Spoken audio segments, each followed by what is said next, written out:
Peace be with you. Let's behold what the word of God says. Galatians chapter 6, verse 1.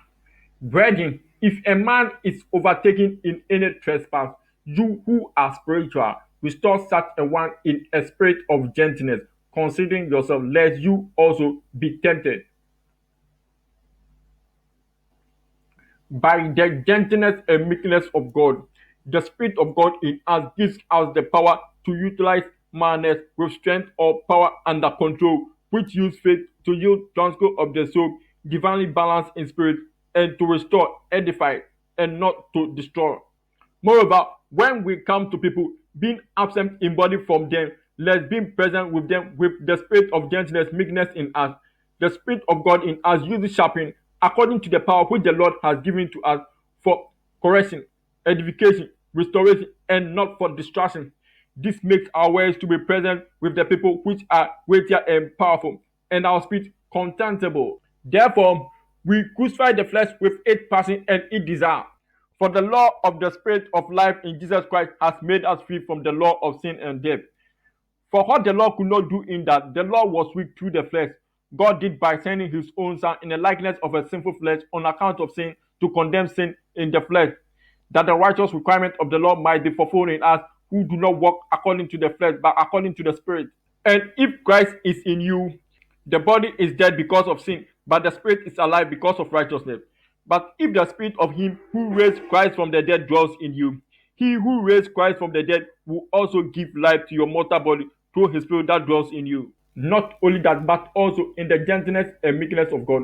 Whenever we see that an ungodly person has sinned or someone is overtaken in a trespass, the Spirit of God in us always enlightens us to rejoice in hope, patient tribulation, continuous steadfast in prayer, giving glory and thanks to God the Father, who has already justified the ungodly freely by his grace, and not to condemn or judge the ungodly, because the ungodly are justified freely by his grace.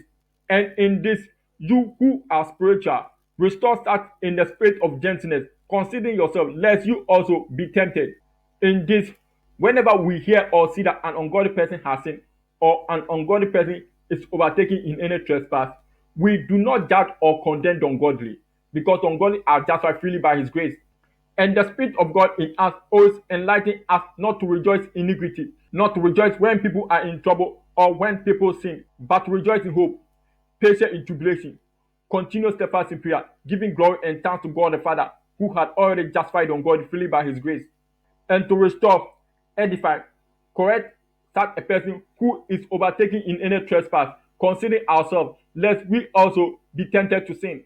In this, the Spirit of God using sharpening according to the power which the Lord has given to us for correction, edification, restoration, and not for distraction, which makes our ways to be present with the people which are weightier and powerful, and our speech contemptible, and to bear with one another burden, fulfilling the law of Christ. Moreover, when we are present with people, we may not be bold with that confidence by which we intend to be bold against them who think of us as if we walk according to the flesh.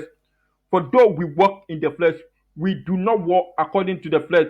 For the weapons of our warfare are not carnal, but mighty in God for pulling down strongholds, casting down argument, and every high thing that exalts itself against the knowledge of God, bringing every thought into captivity to the obedience of Christ, and being ready to punish all disobedience when our obedience is fulfilled. Benediction and farewell. Finally, brethren, farewell. I did not cease to give glory and thanks to God for you, making mention of you in my prayer, that God, the Father of our Lord Jesus Christ, the Father of glory, has given you the spirit of wisdom and revelation in the knowledge of Him, that your eyes of understanding had been enlightened, that God has strengthened you with all might, according to His glorious power, for all patience, long suffering with joy, that God has preserved your whole body, soul, spirit, blameless at the coming of our Lord Jesus Christ. Let's all share the grace together, the grace of our Lord Jesus Christ, the love of God, and the communion of the Holy Spirit be with us now and forever. In Jesus' name, amen.